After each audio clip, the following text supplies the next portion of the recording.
Welcome to NJP Online Mathematics. Let's solve this lovely Olympiad problem here.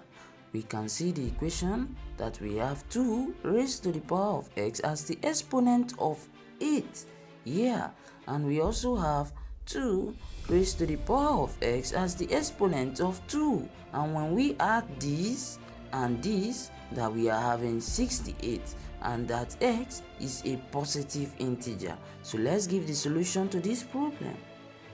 So since x is a positive integer, this implies that x must be greater than or equal to 0.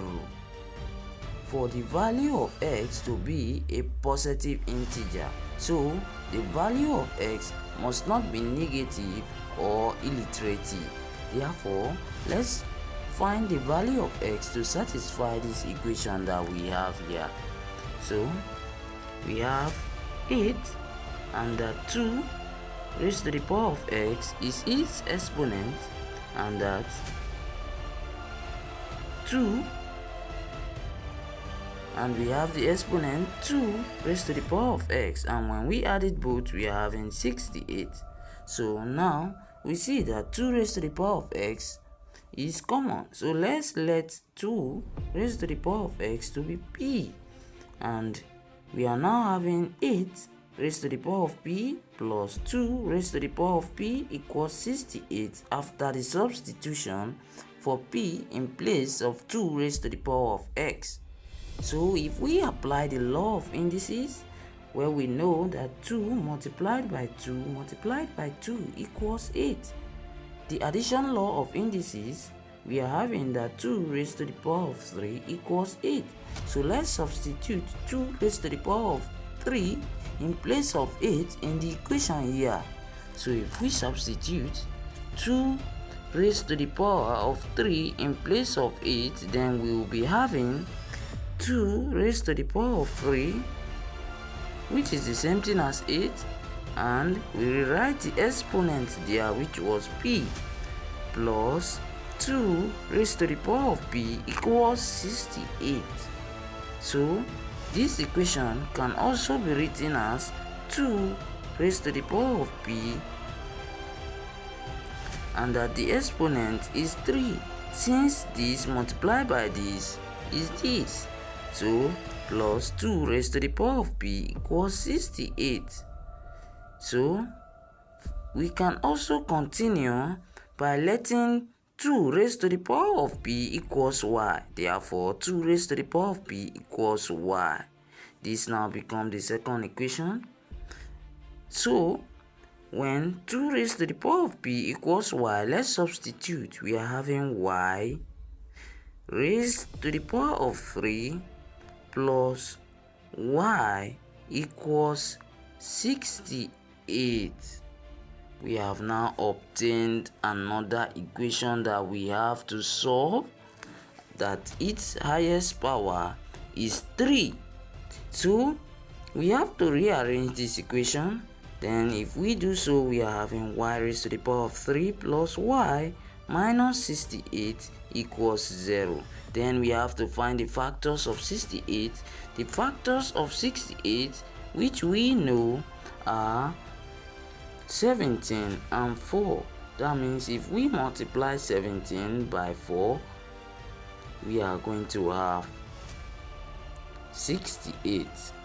So here we are looking for two numbers that if we add them up, we are going to have positive 1, which is the coefficient of y in this equation here. So for us to have a positive 1, then we are going to have 17, which is one of the factors of 68, minus 16. Since 16 here is a perfect square, so if we do that, we are going to have a positive 1. So we have to add the coefficient to the unknown y with this equation, this here, and we are having 17y minus 16y equals y. So let's substitute this. In place of y in this equation here. So we are having y raised to the power of 3 plus 17y minus 16y minus 68 equals 0. Since 68 has a factor 17, we have to rearrange this equation, and then we'll be having y raised to the power of 3 minus 16y plus 17y minus 68 equals 0. So now we have to group them up. If we group it up, we are going to take out the common factor there, and the common factor in this first bracket is y. And if we take out the common factor, we'll be having y squared minus 16 plus, and now we have to take the common factor here, which is 17, and we are having y minus 4 and equals 0. So we now see that in this first bracket here, we are having a difference of 2 square. Since we are having a difference of 2 square in the equation there, we have to relate it to the equation of difference of 2 square. If we have a square minus b square, that this equals a plus b multiplying a minus b. So if we apply this rule here, then we are having that y is multiplying a y plus 4 and y minus 4 plus 17 multiplying y minus 4 equals 0. So now we can see that y minus 4 is common at the left hand side. So we have to factor out y minus 4. So if we do so, we are having y minus 4 multiplying y plus 4 multiplied by y plus 17 equals 0. So we have to clear the bracket here. So if we clear the bracket, we are having y minus 4, and this becomes y squared plus 4y plus 17, and this equals 0. So since we are having this, we have to say that y minus 4 equals 0, or y squared plus 4y plus 17 equals 0. So we now see here this first equation here, that y equals 0 if we make y the subject of the formula, and here we have to solve quadratically to determine the value of x. So let's use the formula method with the relation x equals minus b plus or minus square root b squared minus 4ac all divided by 2a, where this root of b squared minus 4ac is the discriminant of this equation. Therefore, if this discriminant has a minus sign, then the root of this becomes an illiterative value. So let's substitute there the values, and we have that a equals 1 in the equation here, and that b equals 4 from this quadratic equation, and that c equals 17. So let's substitute the value of a, b, and c in the discriminant. We are having root of b squared minus 4ac.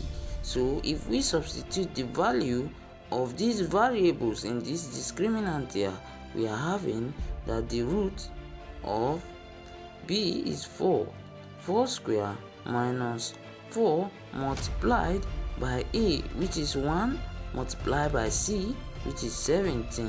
So we are having the root of 16 minus 68. So we see that the 68 is subtracted from 16, and 68 is greater than 16. That means we'll be having a minus sign with the number as the result of 16 minus 68. Therefore, from this we are going to have an illiterative value which will not satisfy this equation because we were told that the value of x is a positive integer. So since the value of x is a positive integer, it then means that our y equals 4, since we see that 4 is a positive integer here. So we have to recall that we said 2 raised to the power of p equals y. That was our first equation, that 2 raised to the power of p equals y. So since 2 raised to the power of p equals y here, we are now having 2 raised to the power of p equals 4, and we know that 4 is 2 raised to the power of 2. Then means that 2 raised to the power of p equals 2 raised to the power of 2, and if we equate the exponent, we are having that p equals 2. Recall that we also said that 2 raised to the power of x equals p. So we have to substitute the value of p here into this equation. So we are having 2 raised to the power of x equals 2, and the exponent of 2, or the index of this 2 that we are having here, is 1. Therefore, if we still equate the exponents, we are having that x equals 1. Therefore, the value of x to satisfy the original equation that we have, that it, when the exponent is 2 raised to the power of x, plus 2 when the exponent is 2 raised to the power of 2x, equals 68, that the value of x, which is a positive integer, equals 1. Thank you for watching. Kindly like and subscribe.